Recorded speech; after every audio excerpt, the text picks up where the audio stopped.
ఈరోజు వీడియో ఏంటో తెలుసా? నల్లి బొక్కల కర్రీ, అదేనండి మటన్ కర్రీ, ఆ తర్వాత బగారా రైస్. ఇక్కడ మటన్ని శుభ్రంగా 1 కేజీ సమానంగా కొట్టించి అయితే తెచ్చేశారు. ఇక్కడ బగారా రైస్కి కావాల్సినవి, నల్లి బొక్కల కూరకు కావాల్సినవి అన్నీ కూడా ఇక్కడ పెట్టేసుకున్నాను. ఇక్కడ మటన్ అయితే ఎక్కువ సార్లు కడక్కండి, నీచు వాసన పోయేంత వరకు మాత్రమే కడగండి. ఎక్కువ సార్లు కడిగారు అంటే అందులో సారం పోతుందనమాట. పల్లెటూరు వంట అంటారు కదా, అక్కడ ఎక్కువ కడగరండి, అందుకే అంత టేస్ట్ ఉంటాయి. అలా అని నీచు వాసనతో వండిన కూర బాగోదు. కాబట్టి చూసుకోండి, మీ ఇష్టం ఎలా కడుగుతారో. ఇక్కడైతే నేను కడిగేసి రెడీగా పెట్టేశాను. 1 కేజీ మటన్ అండి ఇది. చక్కగా ముక్కలు అయితే సమానంగా కొట్టించేశారు. మటన్ తింటే బలమో లేదో తెలియదు కానీ వండేటప్పుడు మాత్రం చాలా శ్రమ పడతాం, తినేటప్పుడు మాత్రం ఆ బలం ఉపయోగపడుతుంది అనుకుంటా. నాకైతే అదే అర్థమవుతుంది. ఎందుకంటే మటన్ చాలాసేపు ఉడకపెట్టాలి అని అంటారు. నాకు కూడా చాలాసార్లు ఉడకపెట్టాలి అన్న విషయం అర్థమైంది. ఈరోజు అదేం కాకుండా కుక్కర్ లేకుండా ఈజీగా ఉడికే పద్ధతి చూపిస్తాను. ఇక్కడ టమాటాలు, పచ్చిమిర్చి, కొద్దిగా పుదీనా, కొత్తిమీర, కరివేపాకు తీసుకున్నాను. అలాగే అల్లం వెల్లుల్లి పేస్ట్, ఉల్లిపాయలు అయితే ఒక 3 బిగ్ సైజ్ అనమాట. తర్వాత మసాలా, ఉప్పు, సాజీరా, పసుపు, అల్లం వెల్లుల్లి పేస్ట్ కావాల్సిన, అలాగే బిర్యానీ ఆకులు 2. తర్వాత మసాలా కోసం అయితే ఇక్కడ బండపూలు తీసుకున్నానండి, మరాఠీ మొగ్గ తీసుకున్నాను, స్టార్ ఫ్లవర్ తీసుకున్నాను, అనాస పువ్వు, ఇక్కడ ఇదిగోండి బండపువ్వు అంటారు దీన్ని, అలాగే మరాఠీ మొగ్గ కూడా చేతిలో పెట్టుకున్నాను. ఇది స్టార్ ఫ్లవర్ ఇరిగిపోయింది, దీని చెక్క ఇంకోటి ఇందులో ఎక్కడో పడిందండి. తర్వాత దాల్చిన చెక్క, లవంగాలు, యాలకులు అన్నీ రెడీగా పెట్టేసుకున్నాను అనమాట. ఈ స్పైసెస్ అయితే చాలు, అంటే ఎక్కువ తీసుకున్నాను కదా బగారా రైస్కి, అలాగే మటన్ కర్రీకి 2 సరిపోతాయి అనమాట. తర్వాత ఆవాలు కొద్దిగా వేసుకోవాలండి మటన్ కర్రీలో లైట్గా. తర్వాత కారం.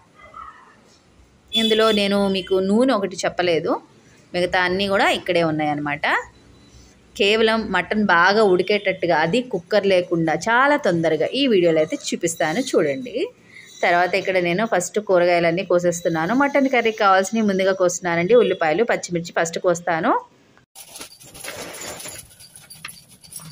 ఉల్లిపాయలు అయితే టక కోసేస్తున్నానండి. మటన్ కర్రీలోకి ఎక్కువ ఉల్లిపాయ వేసుకుంటే మటన్ ఫ్లేవర్ అనేది డామినేట్ అవుద్ది. కాబట్టి ఇక్కడ నేను కేజీ కదా మటన్ తీసుకుంది, 3 బిగ్ సైజ్ ఉల్లిపాయలు మాత్రమే తీసుకున్నాను. ఈ లోపుగా పుల్లల పొయ్యి మీద మట్టి కుండ అయితే పెట్టేశానండి. మటన్ కర్రీ కట్టెల పుల్లల పొయ్యి మీద, అలాగే మట్టి కుండలో వండుకుంటే కుక్కర్లు ఎందుకు పనికొస్తాయి? ఒకసారి వండి చూడండి, మీకే అర్థమవుతుంది. కుక్కర్ కన్నా కూడా కట్టెల పొయ్యి మీద ఉడికిందనుకోండి, సెగ ఉంటుంది ప్లస్ మంట ఉంటుంది, 2 ఉంటుంది. కాబట్టి మీకు కుక్కర్తో పని లేకుండా మటన్ చక్కగా ఉడుకుతుంది, చాలా టేస్ట్గా. అయితే ఇక్కడ పచ్చిమిర్చి కూడా కోసేస్తున్నాను. ఒక 10 పచ్చిమిర్చి అయితే కట్ చేస్తున్నానండి. అలాగే పచ్చిమిర్చి కూడా కోస్తున్నానండి. ఒక 10 పచ్చిమిర్చి దాకా పెద్దవి చూసి ఇలా ఘాట్లు మాత్రమే పెడుతున్నాను. ఉల్లిపాయలు, పచ్చిమిర్చి అయితే కోస్తాను కదా, కొత్తిమీర, టమాటాలు తర్వాత కోస్తాను. పుదీనా కోయాల్సిన పని ఏం లేదు, ఒలుచుకుంటే చాలు. ఇప్పుడు పొయ్యి దగ్గరికి వెళ్దాం రండి. ఇక్కడ మనం కేజీ మటన్ దాకా తీసుకున్నాం కదండి, 150 గ్రాముల దాకా నూనె అయితే పడుతుంది. నాన్ వెజ్ కర్రీస్లోకి ఆయిల్ ఎక్కువ ఉంటేనే బాగుంటుంది. మట్టి కుండిలో అలాగే పుల్లల పొయ్యి మీద చాలా బాగుంటుంది కర్రీ. మీకు కుక్కర్లు వాటితో వీటితో ఏం పని లేదండి. తర్వాత ఇక్కడ మసాలా దినుసులు అయితే వేస్తున్నాను. బండపువ్వు 1, మరాఠీ మొగ్గ 1, అలాగే స్టార్ ఫ్లవర్ 1, అలాగే దాల్చిన చెక్క 2 పలుకులు, లవంగాలు 2, లవంగాలు కాదండి యాలకులు. ఆ తర్వాత ఇప్పుడు లవంగాలు 4. ఇవి కొద్దిగా ఎక్కువ కావాలంటే మీరు ఎక్కువ వేసుకోవచ్చు. మేమైతే స్పైసెస్ అనేది కొద్దిగా తగ్గిద్దామని చెప్పి, రోజు నాన్ వెజ్ ఎక్కువ తింటున్నాం కదా, మరి బాగోదు కదా, అందుకని కొద్దిగా స్పైసెస్ తగ్గించాను క్వాంటిటీ. మీకు కావాలంటే ఎక్కువ వేసుకోవచ్చు. తర్వాత బిర్యానీ ఆకు. అదేంటి మటన్ కర్రీలోకి ముందే మసాలా వేస్తున్నారు అంటారేమో, మసాలా పౌడర్ వేస్తే మీకు మటన్ అనేది తొందరగా ఉడకదు, అంతేగాని ఇలా మనం నోరు లేదు కదా, మామూలుగా వేసాం కదా, ఏం కాదు, చక్కగా మటన్ అనేది ఉడుకుతుందనమాట, భయపడద్దు మీరు. ఆ తర్వాత 1 టేబుల్ స్పూన్ మెంతులు వేయటం మూలాన కూర భలే రుచి వస్తుందనమాట. తర్వాత ఇక్కడ అల్లం వెల్లుల్లి పేస్ట్ ఫ్రెష్గా నూరు దంచి పెట్టుకున్నాను, అది కూడా వేయాలి. తర్వాత ముందైతే కడిగి పెట్టుకున్న కూర వేసుకుందామండి. కడిగి పెట్టుకున్న మటన్ అన్నమాట. ఒకళ్ళైతే కామెంట్లో అడిగారు నన్ను, మటన్ బలమా చికెన్ బలమా అని. అసలు నాన్ వెజ్ తినని వాళ్ళు, ఫస్ట్ టైం నాన్ వెజ్ తినే వాళ్ళకైతే చికెన్ టేస్ట్గా అనిపిస్తుంది, మటన్ అయితే నచ్చదు. బాగా తిని ఉన్న వాళ్ళకైతే మటనే నచ్చుద్ది. కానీ బలం అయితే మటనేనండి, చికెన్ బలం కాదు. చికెన్ వేడి చేస్తుంది అంటారు కానీ అంత టేస్ట్ వైజ్ అయితే ఓకే, కానీ బలం అయితే మటనే. సరేనా? ఆ తర్వాత ఇంకొక కామెంట్లో ఇంకొకళ్ళు అడిగారు, కూర ఏమైందో ఒకసారి చూసి చెప్పుకుందాము. మటన్ అయితే వేసేసాం కదా, వేసి అందులో మటన్లోంచి నీళ్ళు అయితే బయటకు వస్తాయండి. అవి వచ్చేదాకా కలుపుతూ, మనం దగ్గరే ఉండి కలుపుతూ ఉండాలి. ఆ నీళ్ళు అనేది బయటకు వచ్చి అది ఎగిరి పొలిగోండి. చూసారు కదా నీళ్ళు ఎలా వచ్చినాయో, అలా నీళ్ళు మటన్లోంచి బాగా బయటకు వస్తాయండి. అవి ఎగిరేదాకా దగ్గరే ఉండు, మటన్ కుండ పైన మూత పెడుతూ తీస్తూ కలుపుతూ ఉండాలి. అలా చేస్తూ మధ్యలోనే అల్లం వెల్లుల్లి పేస్ట్ వేసుకోండి. ఒక పెద్ద టేబుల్ స్పూన్ అల్లం వెల్లుల్లి పేస్ట్. ఇప్పుడు ఒకసారి, తర్వాత ఇంకొకసారి అల్లం వెల్లుల్లి పేస్ట్ వేసాం కదా. ఆ తర్వాత ఒక పెద్ద టేబుల్ స్పూన్ ఉప్పు ఇప్పుడే ఒకేసారి వేయకూడదు, ఎందుకంటే ఊరికే మటన్లో ఉప్పు ఎక్కువైపోతుంది కాబట్టి ఇప్పుడు కేవలం ఒక పెద్ద టేబుల్ స్పూన్ మాత్రమే వేసాను. తర్వాత మళ్ళీ వేసుకోవచ్చు. అల్లం వెల్లుల్లి పేస్ట్ కూడా మళ్ళీ వేస్తానండి. ఇలా రెండు సార్లు ఎందుకు అంటే మరి టేస్ట్ అడ్జస్ట్ అవ్వాలంటే అంతేనండి. అంతా ఒకసారి వేసేస్తే అంత టేస్ట్ అనిపించదు. కేవలం ఇక్కడ మనం మటన్ ముక్కలు మాత్రమే వేసాను కాబట్టి వాటికి సరిపడా ఉప్పు, అల్లం వెల్లుల్లి పేస్ట్ మాత్రమే వేసాను. ఇక్కడ నీళ్ళన్నీ ఎగిరిపోయేంత వరకు కూడా నెమ్మదిగా నిదానంగా కలుపుతూ ఉండాలి. కింద ఒక ముక్క పడిపోయింది కదా, తీసి మళ్ళీ అందులోనే వేసాను కడిగి. ఇంకో కామెంట్ అని చెప్పాను కదా, అదేంటంటే ఎక్కువగా మీరు నాన్ వెజే వండుతున్నారేంటి వీడియోస్లో అని అడిగారండి. మరి నాన్ వెజే వండాలండి, నాది నాన్ వెజ్ ఛానల్ అయిపోయింది. ఏంటో నాకు అర్థం కాలేదు. నాన్ వెజ్ వీడియోస్ పెడుతుంటే వైరల్ అవుతున్నాయి. ఈ గోంగూరలు, ఆకుకూరలు, కాయగూరలు పెడుతుంటే ఎవ్వరు చూడట్లేదు. ఎందుకో మరి మీ వల్లేనేమో. మటన్ పొయ్యి మీద వేసి 15 నిమిషాల పాటు నీళ్ళు ఎగిరేదాకా కలుపుకోమన్నాను కదా, అలా కలుపుకుంటూ మటన్లోంచి కొద్దిగా నీళ్లు ఉండగానే మనం కట్ చేసి పెట్టుకున్నామే ఉల్లిపాయలు, పచ్చిమిర్చి ఈ టైంలో వేసుకోవాలి. అలాగే మన ఛానల్ ఎవరైనా ఫస్ట్ టైం చూస్తున్నట్టయితే సబ్స్క్రైబ్ చేసుకోండి, లైక్ చేయండి, షేర్ చేయండి, మర్చిపోకండి.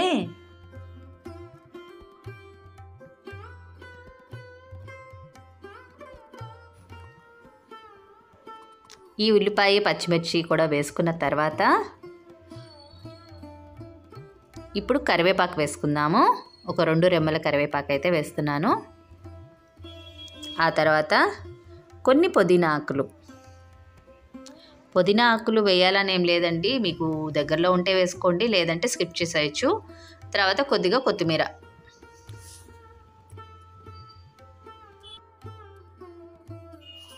ఆ తర్వాత ఒకే ఒక టమాటా చిన్న ముక్కలుగా కట్ చేసుకొని వేస్తున్నాను. ఇందాక ఆల్రెడీ అల్లం వెల్లుల్లి పేస్ట్ 1 చెంచా వేసాం కదా, అది మటన్ కోసం వేసామండి. ఇప్పుడు వీటి కోసం ఇంకొక అల్లం వెల్లుల్లి పేస్ట్ 1 చిన్న చెంచా వేసుకోండి. తర్వాత 1/2 చెంచా పసుపు. ఇవన్నీ వేసాక బాగా కలుపుకోవాలి. ఇవన్నీ వేసాం కదా, మినిమం ఒక 10 నిమిషాల పాటు కలుపుతూ వేయించుకోవాలండి. మూత పెడుతూ, కలిపేటప్పుడు మూత తీస్తూ. మటన్ ఎప్పుడూ కూడా కుక్కర్లో వండే కన్నా ఇలా పుల్లలపై మీద వండామనుకోండి, మనకి ఎక్కడెక్కడ ఫ్లేవర్ కావాలో అక్కడక్కడ మాత్రమే మటన్ ఫ్లేవర్ని పీల్చుకుంటుంది. అదే కుక్కర్లో అనుకోండి మూత పెట్టే ఉంచుతాం కదా, దానికి మంచిది ఫ్లేవర్ పట్టేస్తుంది, మంచిది కాంది కూడా ఆవిరి ఫ్లేవర్ అనేది ఎక్కువ తగులుతూ ఉంటుంది. కానీ ఇలా వండితే మనకి ఆవిరి ఫ్లేవర్ తగలదండి, కేవలం మసాలాల ఫ్లేవరు, మటన్ ఫ్లేవరే వస్తుందన్నమాట. మనకి ఎక్కడా కూడా వేరే ఫ్లేవర్ అయితే ఉండదు. చాలా స్మోకీ ఫ్లేవర్ కూడా ఉంటుంది కదా, ఇప్పుడు మనం పుల్లల పొయ్యి మీద వండుతున్నాం కాబట్టి స్మోకీ ఫ్లేవర్ కూడా ఉంటుంది కదా. అసలు సూపర్ అంటే సూపర్ టేస్ట్ అనమాట. ఇక్కడ పుల్లల పొయ్యిలో మంట తగ్గుతుంది, సెగ తగ్గుతుంది. సెగకి చక్కగా సెగ తగులుతుంది కదా, అప్పుడు మటన్ లోపల నుంచి చక్కగా ఉడుకుతుందండి. ఇంకా సూపరో మటన్ లొట్టాలు వేసుకుంటా తినకుండా ఉండలేమన్నమాట.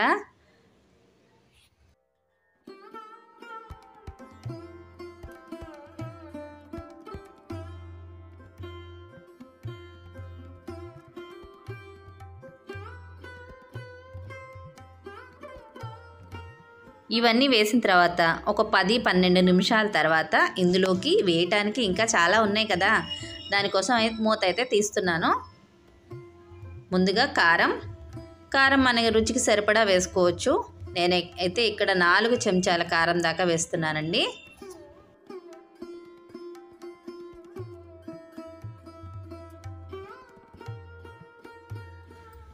ఆ తర్వాత మటన్ మసాలా వేసుకోవాలి. మటన్ మసాలా ఎలా ప్రిపరేషన్ చేసుకోవాలో ఒక వీడియోలో అయితే నేను చెప్పున్నాను.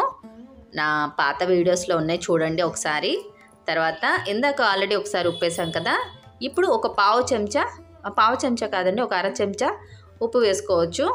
ఇందాక వేసింది మనకి మటన్కి పడుతుంది. ఇప్పుడు మనం వేసింది ఉల్లిపాయలు ఇవన్నీ వేసాం కదా, వాటి కోసం వేసుకోవాలన్నమాట. ఉప్పు కూడా వేసుకొని బాగా కలుపుకోండి. ఉప్పు, కారం, అలాగే మసాలా 3 వేసాం కదా, మళ్ళీ బాగా కలుపుకోవాలి. ఒక 2 నిమిషం దాకా కలుపుకుంటూ వేయించుకోవాలి. 1 నిమిషం పాటు చక్కగా వేగిపోయింది కదా. ఇప్పుడు వేడి నీళ్ళు మాత్రమే మటన్ కూరలోకి ఉడకటానికి వేసుకోవాలండి. చల్లటి నీళ్ళు ఎప్పుడు వేసుకోకూడదు, అది బాగా గుర్తుపెట్టుకోండి.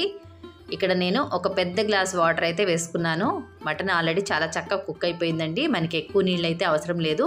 ముక్కలు ములిగేంత నీళ్ళు అయితే చాలు. ఇక్కడ మటన్ ముక్కలన్నీ ములిగేంత వరకు, అంటే నాకు ఒక పెద్ద గ్లాస్ వాటర్ అయితే సరిపోయింది. అది వేడి నీళ్ళు పోయాలి, మర్చిపోవద్దు, లేదంటే మటన్ అంతా చప్పబడిపోతుంది అనమాట. మటన్ వేడిగానే ఉంటుంది కదా, మరి వేడి నీళ్ళు ఎందుకు పోయటం, చన్నీళ్ళు పోయొచ్చు కదా అంటారేమో. అది కరెక్ట్ కాదండి. ఆ వేడి మీద వేడి వేస్తే చక్కగా లైన్గా కుక్ అవుద్ది. లేదంటే ఇప్పుడు మనం చన్నీళ్ళు వేసామనుకోండి, మళ్ళీ మటన్ చల్లారి పడిపోతుంది, మళ్ళీ హీట్ ఎక్కాలి కదా. ఇప్పుడు వంకాయని గబగబా వేడిగా వండేసుకుంటే కొయ్యగానే సరిపోతుంది, లేదా కంట్రెక్కిపోద్ది. అలాగే ఈ మటన్ కూడా బిరిసెక్కిపోద్ది, అంటే ఉడకటం కష్టం అవుతుంది అనమాట. అందుకని ఖచ్చితంగా వేడి నీళ్ళే పోసుకోండి. ఒక పెద్ద గ్లాస్ వేడి నీళ్ళు పోసాను. మినిమం ఒక 15 నిమిషాల దాకా చక్కగా ఉడికించుకున్నాను. మనకి ఇలా రెడీ అయిపోయిందనమాట. ఇంకొద్దిగా థిక్నెస్గా కావాలంటే థిక్గా కూడా చేసుకోవచ్చు, కానీ చల్లారగానే కొద్దిగా దగ్గర అవుతుంది. ఇది నేను బగారా రైస్లోకి వాడుతున్నాను కాబట్టి కూర నాకైతే ఇలా గ్రేవీగా ఉంటేనే కరెక్ట్గా అనిపిస్తుంది. చల్లారినాక ఎటు కొద్దిగా దగ్గర పడుతుంది కాబట్టి. కూర అయితే దించేసి బగారా రైస్ కోసం ఉల్లిపాయలు అయితే కట్ చేస్తున్నాను.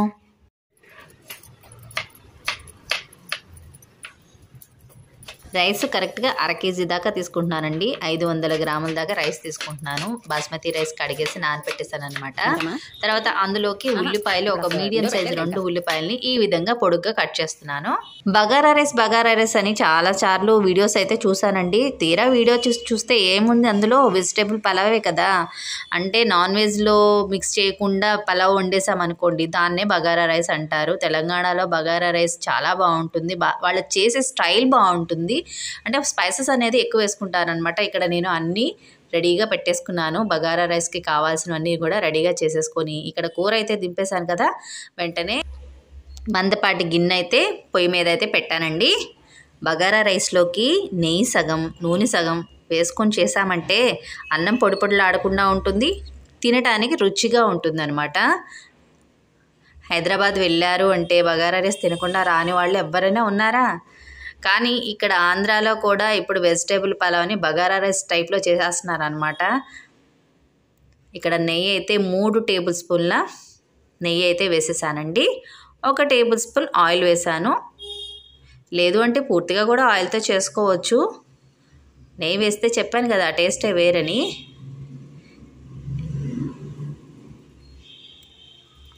ఆ తర్వాత ఇందులో స్పైసెస్ అన్నీ యాడ్ చేసుకోవాలి.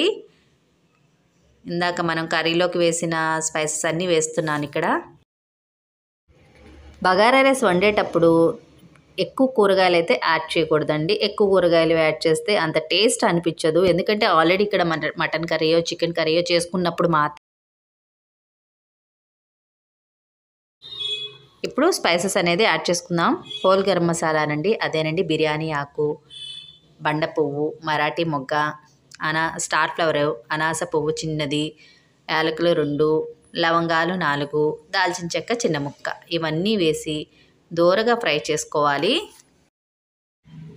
దాకా బాగా వేడి మీద ఉందండి. వేయగానే చక్కగా వేగిపోయినాయి అనమాట. ఇంకా వెంటనే కట్ చేసి పెట్టుకున్నాను కదా 2 మీడియం సైజు ఉల్లిపాయలని పొడుగ్గా కట్ చేసుకున్నాను కదా, వాటిని కూడా వెంటనే వేసేసాను అనమాట.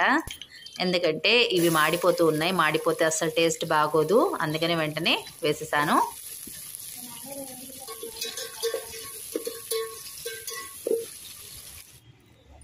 ఇవి వేయగానే కట్ చేసి పెట్టుకున్న పచ్చిమిర్చి కూడా వేసుకుంటున్నాను. ఆ తర్వాత కరివేపాకు, ఆ తర్వాత కొత్తిమీర, పుదీనాకులు, కొత్తిమీర ఆకులు చక్కగా కట్ చేసుకుని కడిగి పెట్టేసుకుని రెడీగా ఉంచుకున్నాను కదా, వేసేసానండి. వేసేసి ఇందులో తడి ఆరేంత వరకు చక్కగా ఫ్రై అయ్యేంత వరకు వేయించుకోవాలి. సాజీరా వేయటం మర్చిపోయానండి. వీటన్నిటిని సైడ్ చేశాను. సైడ్ చేసేసి ఆ నూనెలో మాత్రమే ఈ సాజీరాని ఒక పెద్ద టేబుల్ స్పూన్ వేసాను అనమాట. వేయించి ఈ నూనెలోనే చక్కగా వేగిన తర్వాత మిగతా వాటితో కలుపుతాను. ఇప్పుడు అల్లం వెల్లుల్లి పేస్ట్ టైం వచ్చింది. ఒక పెద్ద టేబుల్ స్పూన్ అల్లం వెల్లుల్లి పేస్ట్ వేసి బాగా పచ్చి వాసన పోయేంత వరకు వేయించాలి.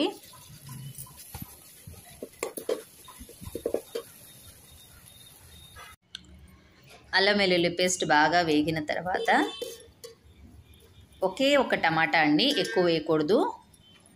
అది కొద్దిగా కలర్ఫుల్ కోసమే అంతే. ఒకే ఒక టమాటాని ఇలా చక్కగా ముక్కలుగా కట్ చేసుకొని వేసేసుకోండి అంతే. ఇంకా ఎక్స్ట్రా ఏ కూరగాయలు వేసుకోవద్దు. ఎందుకంటే మనం ఇక్కడ చికెన్ మటన్ కాంబినేషన్లో బగారా రైస్ తిన్నప్పుడు ఇలా ఉంటేనే పలావ్ బాగుంటుంది. అదేనండి బగారా రైస్ బాగుంటుంది. ఇలా ఒక 2 నిమిషాలు వేయించుకున్న తర్వాత టమాటా ముక్కలు కూడా వేగిన తర్వాత ఇక్కడ నీళ్ళు అయితే వేస్తున్నానండి. ఎన్ని నీళ్లు వేస్తున్నానంటే నేను 1/2 కేజీ వేస్తున్నాను కాబట్టి బియ్యం లీటర్ నీళ్లు వేస్తున్నా. అంటే 1/2 కేజీకి కేజీ నీళ్ళు అనమాట. అంటే లీటర్ లెక్కల్లో 1 లీటర్ నీళ్లు వేసుకుంటే సరిపోతుంది. అలాగే రుచికి సరిపడా ఉప్పు. ఇవి బాగా తెరలేదాకా మరగనివ్వాలి. ఈలోపుగా మనం బాస్మతి బియ్యాన్ని కడిగి రెడీగా పెట్టుకుందాము. నేను ముందే కడిగి నానపెట్టుకున్నానండి. కాకపోతే చూపించటం మీకు ఇప్పుడు చూపిస్తున్నాను. ఈ గ్లాస్తో 2 గ్లాసుల బియ్యాన్ని బాస్మతి రైస్ తీసుకున్నాను అనమాట. కడిగి శుభ్రంగా పెట్టుకున్నాను. ఇదిగోండి మనం ఎసరు పోసుకున్నాం కదా. ఎసరు బాగా మరిగిన తర్వాత కడిగి పెట్టుకున్న ఈ బాస్మతి రైస్ని ఇందులోకి వేసేస్తున్నానండి. మనం బాస్మతి రైస్ వేయగానే మంటని పెద్దగా పెట్టుకోవాలి. ఒక 5-6 నిమిషాల దాకా మంటని పెద్దగా పెట్టుకుంటే బాస్మతి రైస్ అనేది చక్కగా ఉడికిపోతుందండి. అది సగం అంటే ఒక 75% చక్కగా ఉడికిన తర్వాత అప్పుడు మనం నిప్పుల మీద పెట్టాలి. అదే స్టవ్ అయితే చిన్న మంట పెట్టుకోవాలి. ఈ పుల్లలన్నీ తీసి నిప్పుల మీద పెడతాను. ముందు మాత్రం మంట మాత్రం బాగా పెద్దది పెడతాను. ఇది బాగా ఉడకాలి. ఒక 75% చక్కగా ఉడికిన తర్వాత నిప్పుల మీద పెడతాను. పొయ్యి మీద అయితే చెప్పాను కదా చిన్న మంట పెట్టుకుంటే సరిపోతుంది. ఇలా చక్కగా ముందు గబగబా మంట బాగా పెంచేసేసానండి. నేను బియ్యం కడిగి మినిమం ఒక పావు గంట సేపు నానపెట్టుకునే ఉంచాను. మీకు చూపించడం ఇప్పుడు చూపించాను. మంటని బాగా పెద్దగా పెట్టి ఉడికించాను కదా. కరెక్ట్గా 5-6 నిమిషాలకి ఇలా అయితే ఉడుకు పట్టేస్తుంది. ఈ టైంలోనే మనం నిప్పుల మీద పెట్టుకోవాలి. ఇదిగోండి మనకి చక్కగా ఉడికింది అంటే 75% చక్కగా కుక్ అయింది. ఇంకా పలకైతే ఉంది. ఇప్పుడు పుల్లలన్నీ తీసేసి కేవలం నిప్పుల సెగ మీదే ఇది ఉడకాలి.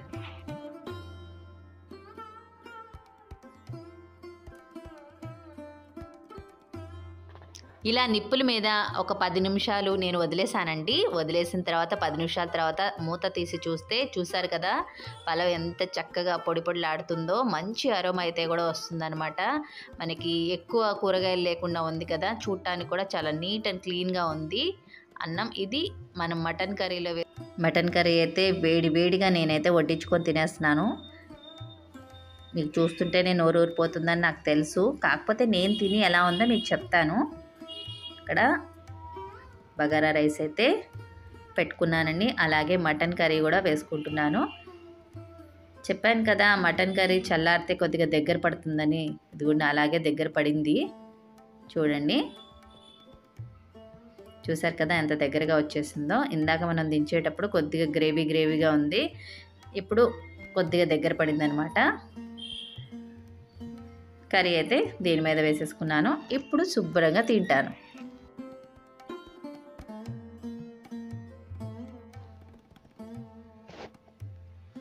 కాలిపోతుందండి. బాగా వేడిగా ఉన్నాయి. మటన్ ముక్క అయితే అసలు చాలా టేస్ట్గా ఉంది. నోట్లో వేసుకోగానే కరిగిపోయింది అనమాట. కాలిపోతుంది అన్నం. నాకేమో ఆకలి వేసేస్తుంది. ఎందుకంటే అది ఆ వరమాకి ఇంకా తినాలనిపించేస్తుంది అనమాట. తిందామంటేనేమో నోరు కాలిపోతుంది. అంత వేడిగా ఉంది. ఊదుకొని తింటున్నాను. అద్దరిపోయిందండి. మటన్ అయితే చక్కగా కుక్ అయింది. బగారా రైస్ అయితే పొడిపొడిలాడుతూ సూపర్ టేస్ట్ అయితే ఉందన్నమాట. మనం రెస్టారెంట్కి వెళ్ళి డబ్బులు పెట్టి కొనుక్కొని వచ్చి తింటాం చూడండి. దానికి మించి 100 రెట్లు సూపర్ టేస్ట్ ఉందన్నమాట. ఇలా చేసుకొని ఇప్పుడు బయట అనుకోండి రెస్టారెంట్కి వెళ్తే వచ్చే బిల్లుతో ఇంట్లో చేసుకున్నాం అనుకోండి అదే ఫుడ్ని ఒక 4-5 తినొచ్చు. అంత క్వాంటిటీ ఎక్కువ ఉంటుంది అనమాట. మనం అంతకన్నా మంచి టేస్ట్తో చేయాలండి. అది కూడా ఒక ముఖ్యమైన విషయమే. ఏదో మనీ సేఫ్తో గబగబా చేసేసామనుకోండి అది టేస్ట్ లేదనుకోండి ఎవ్వరు తినరు, వేస్ట్ అయిపోతుంది కదా. కాకపోతే చాలా చక్కగా నీట్గా కొద్దిగా టైం తీసుకున్న మంచిగా చేసామనుకోండి అందరూ శుభ్రంగా తింటారు. వాళ్ళకి చాలా హ్యాపీ ఉంటుందన్నమాట. ప్రస్తుతానికి అదే ఫీలింగ్లో ఉన్నాను. ఎందుకంటే మా వారైతే ఈ మటన్ కర్రీ తిని సూపర్గా చేసావు అని బాగా మెచ్చుకున్నారండి. మా బాబుకి అసలు మటన్ అంటే ఇష్టం ఉండదు. కాకపోతే ఇలా చేశాను కదా సూపర్ తినేసాడు. చాలా బాగుంది మమ్మీ మటన్ అన్నాడు అనమాట. సరేనండి, మరొక మీరైతే ఛానల్ చూసి వెళ్ళిపోకుండా చక్కగా కొత్తగా చూసేవాళ్ళైతే సబ్స్క్రైబ్ చేసుకోండి, అలాగే లైక్ చేయండి, మంచి మంచి కామెంట్స్ అయితే పెట్టండి. Thank you for watching. మరొక మంచి వీడియోలో మళ్ళీ కలుద్దాం. బాయ్.